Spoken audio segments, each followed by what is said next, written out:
Hey yo, what's up my man? Welcome back again with me Heri Alfiandri di channel Herpep Movie bahas film. Kali ini gua mau ngebahas alur cerita film Monkey King Reborn. Film ini sebenarnya lanjutan dari film pertamanya, Monkey King. Kalau ada kesempatan bakalan gua bahas di next video. Oke, langsung aja kita masuk ke videonya.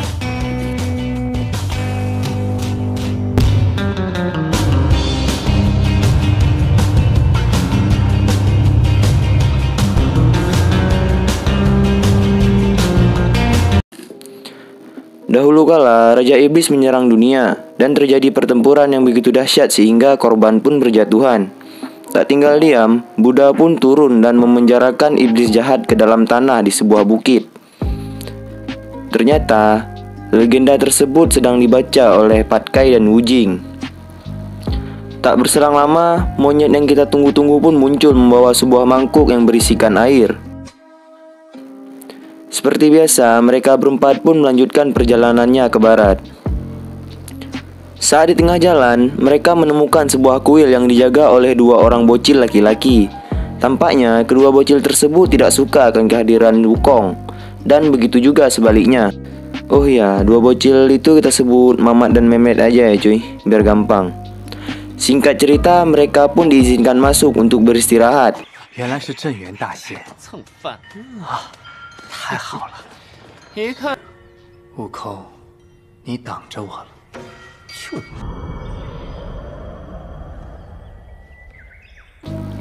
Saat beristirahat, Wukong dan Patkai diam-diam mengikuti Mamat dan Memet. Kemudian mereka pun berubah menjadi serangga agar tidak ketahuan. Mereka pun tiba di sebuah pohon besar yang memiliki buah seperti buah apel. Tapi apelnya beda cuy, bentuknya kayak bayi gitu. Oke, lanjut. Saat Mamat dan Memet pergi, Wukong menggunakan sihirnya untuk mengambil tongkatnya si Mamat. Dengan rasa penasaran, Wukong langsung menyentuhnya dan apel tersebut pun jatuh. Saat tiba di bawah, apel tersebut malah hilang begitu aja cuy. Kemudian Wukong pun memanggil kakek bumi. Kakek bumi menceritakan kalau pohon apel ini adalah pohon kedamaian dan segel si iblis jahat yang diceritain di awal film tadi cuy.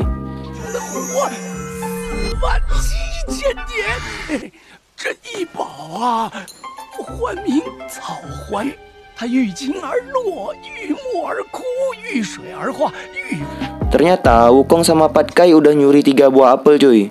Singkat cerita, mereka pun memakannya di atas loteng. Saat makan, suara mereka kedengaran sama si Mamat dan Memet yang lagi jalan di bawah. Mereka pun ketahuan nyuri buah apel tersebut. Karena ketahuan mencuri, Mamat dan Memet pun menghajar Wukong.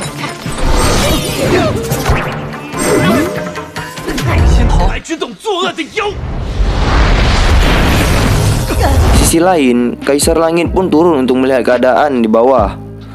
Wukong yang sangat kesal langsung menghancurkan pohon segel dan menumbangkannya menggunakan tongkat raksasa miliknya.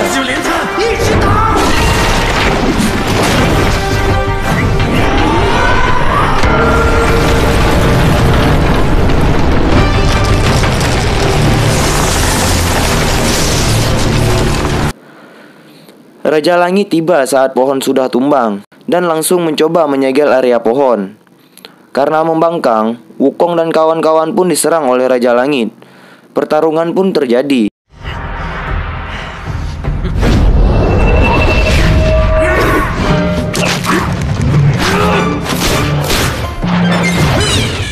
Sementara itu, segel tersebut pun pecah dan keluarlah Raja Iblis yang berwujud kadal atau biawak atau komodo ini cuy. Kita sebut aja kadal. Chen pun diculik oleh si kadal. Raja Langit murka karena iblis yang sudah dia segel selama ratusan tahun justru bebas dengan mudah.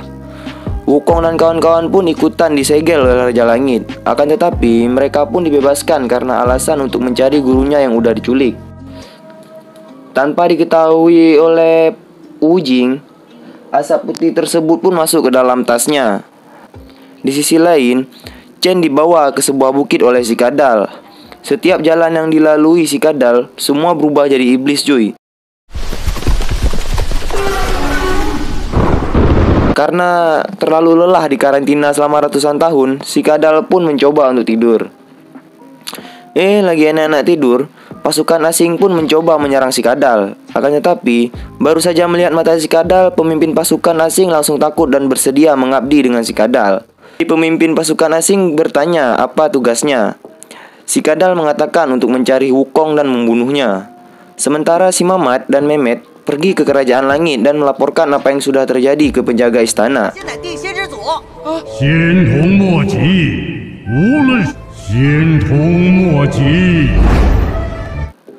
Wukong dan teman-teman terus melanjutkan perjalanannya. Saat istirahat, Patkai melihat asap putih dan mengira kalau itu adalah arwah gurunya. Kemudian asap itu berubah jadi buah apel yang hidup, cuy.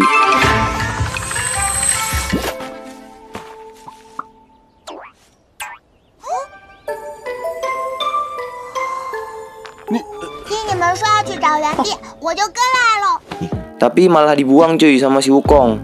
Wukong juga melarangnya untuk mengikuti perjalanan mereka. Oh iya, nama apel ini Senshi ya, cuy. Kemudian Wukong kembali memanggil kakek bumi untuk bertanya kemana dirinya dan kawan-kawan harus pergi. Kakek bumi mengatakan kalau mereka harus pergi menemukan sebuah bukit yang di sana adalah tempat markasnya si Kadal yang ganas.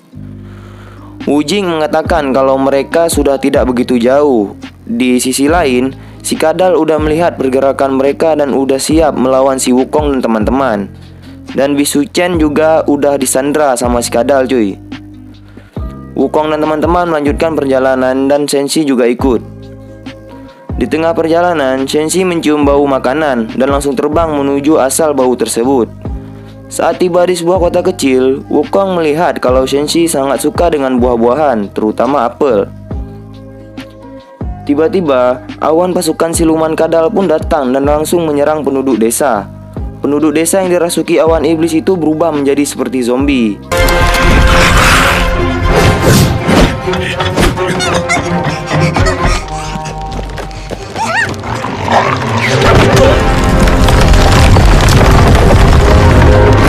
Singkat cerita, Wukong dan kawan-kawan berhasil mengusir awan iblis dan pasukannya.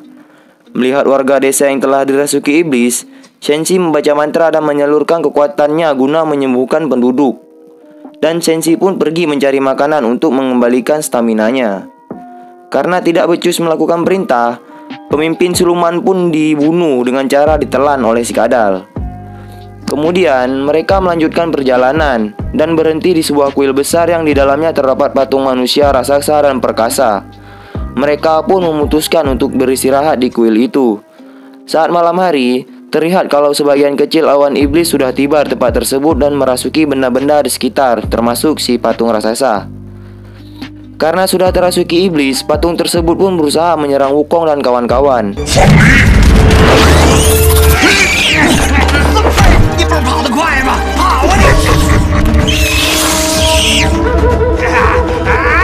Singkat cerita, Wukong berhasil mengeluarkan arwah iblis jahat dari tubuh patung tersebut dengan cara menggeprek tengkoraknya. Dan seketika kuil tersebut pun hancur. Saat awan iblis hampir menyerang Wukong, Senshi dengan sigap langsung menepisnya. Wukong dan kawan-kawan meminta bantuan si patung untuk menunjukkan jalan ke sebuah bukit yang ingin mereka tuju. Sama seperti kakek bumi, raksasa juga memperingati Wukong agar berhati-hati bila tiba di sana, karena yang mereka hadapi bukanlah iblis biasa. Dan si raksasa juga mengatakan kalau dia hanya bisa sampai sini saja menemani perjalanan Wukong.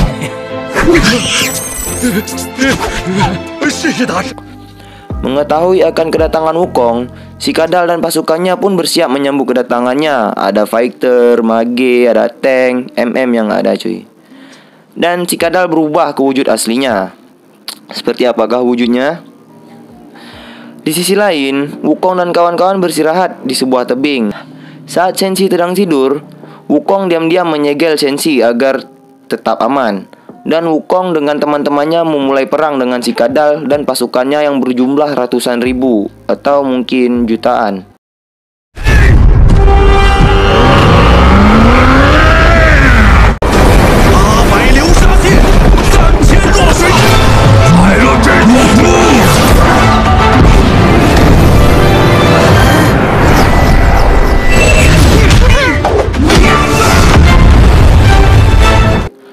Wukong pun mengeluarkan jurus menggunakan helai rambutnya yang berubah menjadi kelingan dirinya dan langsung membantai habis semua musuh. Tiba-tiba, si Kadal datang dengan wujud barunya yang mirip-mirip Baxia di ML. Tanpa menunggu lama, Wukong langsung menyerang si Kadal dengan serangan combo wombo. Akan tetapi, kelihatannya Wukong kewalahan melawan jurus gelang si Kadal.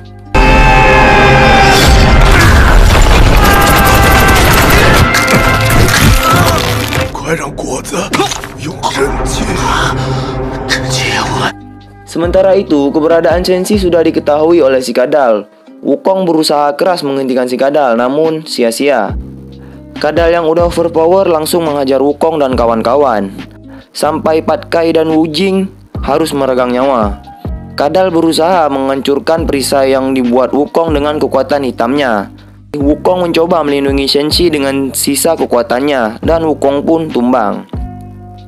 Biksu Chen menyaksikan kekalahan ketiga muridnya, dan roh Biksu Chen langsung diresap oleh si Kadal yang kekuatannya makin bertambah. Shenxi mencoba memberikan jiwanya ke Wukong, akan tetapi Wukong menolak.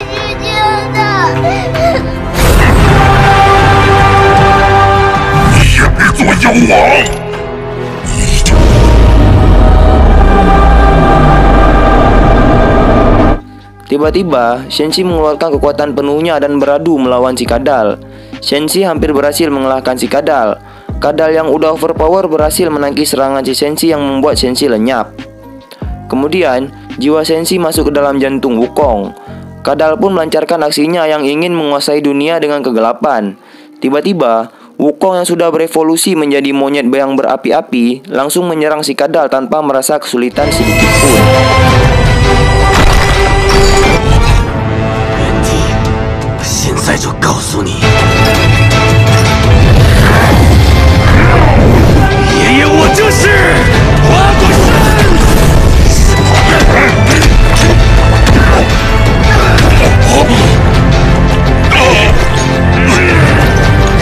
Setelah melewati pertarungan yang easy, Wukong langsung menggeprek si Kadal dengan tongkat raksasanya. Seketika, si Kadal beserta kegelapannya pun musnah. Jiwa-jiwa yang dilahap oleh si Kadal pun hidup kembali.